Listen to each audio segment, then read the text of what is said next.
Olá, minha amiga, meu amigo, hora do nosso encontro no dia em que o ministro Moraes disse: olha, eu só não prendo o Bolsonaro porque eu não quero, mas eu posso prendê-lo. Já vamos entrar nisso.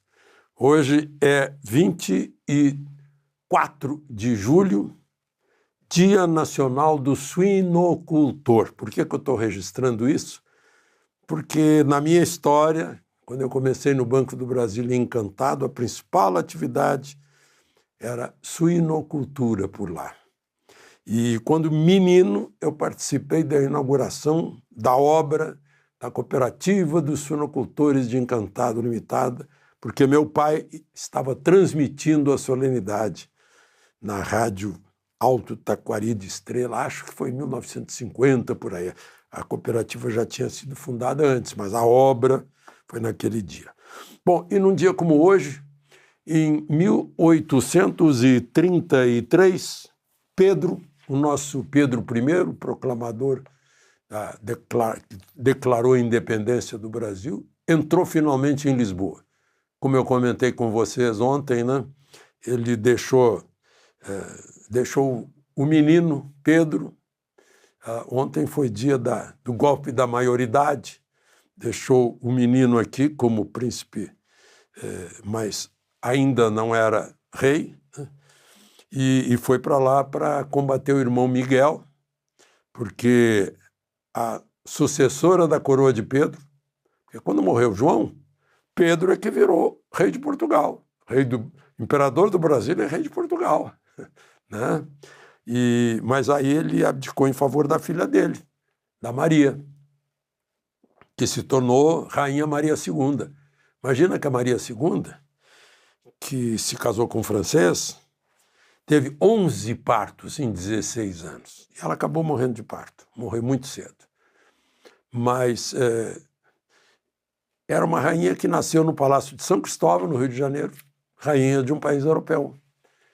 Há um grande teatro nacional, Dona Maria II, a rainha educadora, ou a rainha mãe, a boa mãe, lá em Portugal. Mas, enfim, Pedro entrou em Lisboa e aí venceu a luta contra o irmão dele, Miguel, que fugiu, se exilou na Alemanha.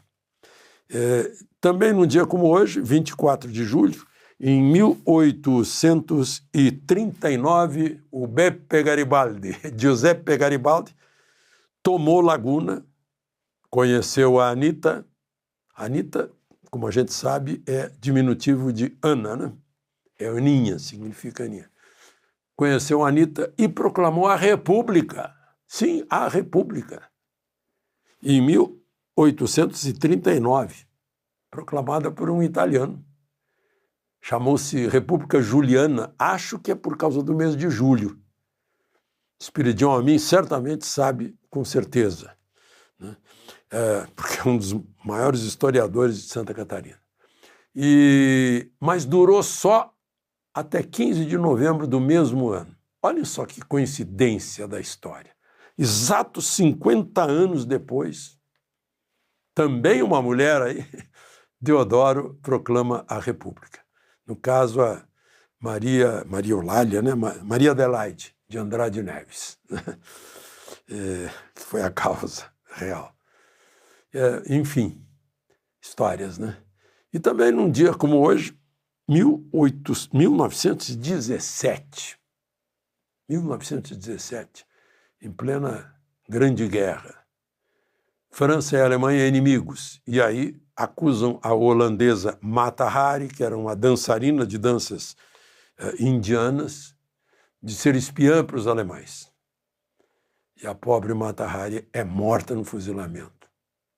Na mesma França que inventou aquele processo do capitão Alfred Dreyfus, né, que era judeu e que teria também soltado lá em outro enfrentamento com os alemães.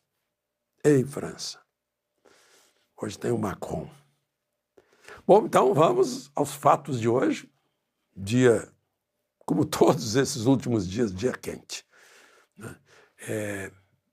Lembre-se de se inscrever e ao final de deixar o gostei ou não gostei.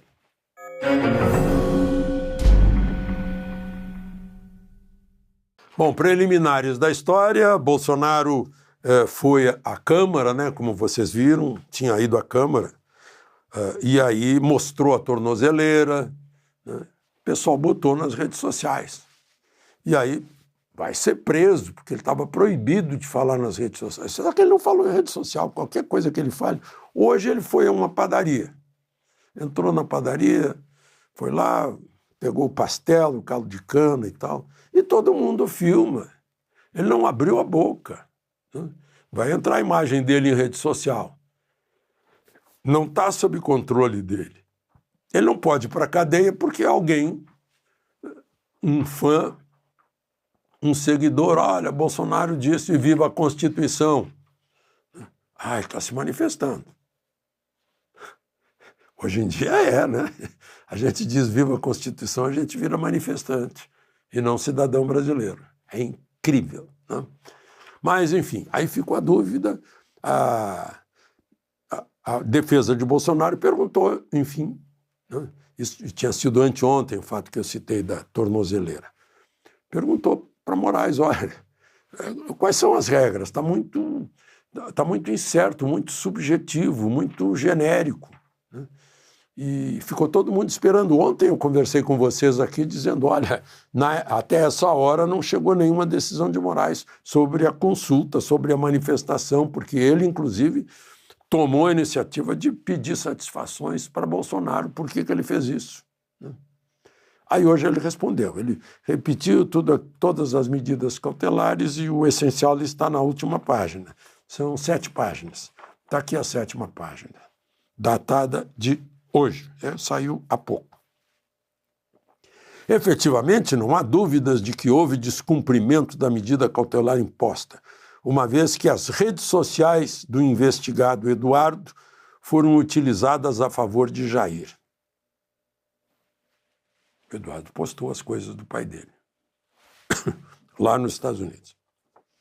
Entretanto, aí deve ter pesado todas as críticas, editorial de O Globo, gente, né? Fala de juristas por toda parte, o voto do ministro Fux, que foi muito esclarecedor em 5 páginas, derrubou um por um dos argumentos de Moraes, né? Deve ter deixado, não vou dizer envergonhados, mas constrangidos, aqueles que acompanharam Moraes tentando dar um voto de lógica, de direito à luz do devido processo legal. Devem ter se surpreendido quando viram a aula, né, de Fux, que foi o último a votar. Eles não tiveram oportunidade de se espelhar na aula de Fux, juiz de direito de carreira que passou pela dramática comarca de Duque de Caxias, na Baixada Fluminense, né, que deixou a lição. Mas, enfim, talvez considerando tudo isso, manifestações pelo país inteiro, né, que parecia, puxa, Moraes pisou na bola, né, como se diz na gíria. Aí ele disse, entretanto, por se tratar de irregularidade isolada, sem notícias de outros descumprimentos até o momento, bem como das alegações da defesa de Jair Bolsonaro, da ausência de intenção de fazê-lo, tanto quanto vem observando rigorosamente as regras de recolhimento impostas, a ele destaca, dizendo que são palavras da defesa, deixo de converter as medidas cautelares em prisão preventiva.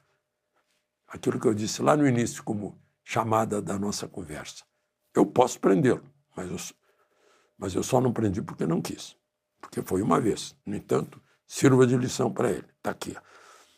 No entanto, advertindo o réu, entretanto, que se houver novo descumprimento, a conversão será imediata, em cadeia.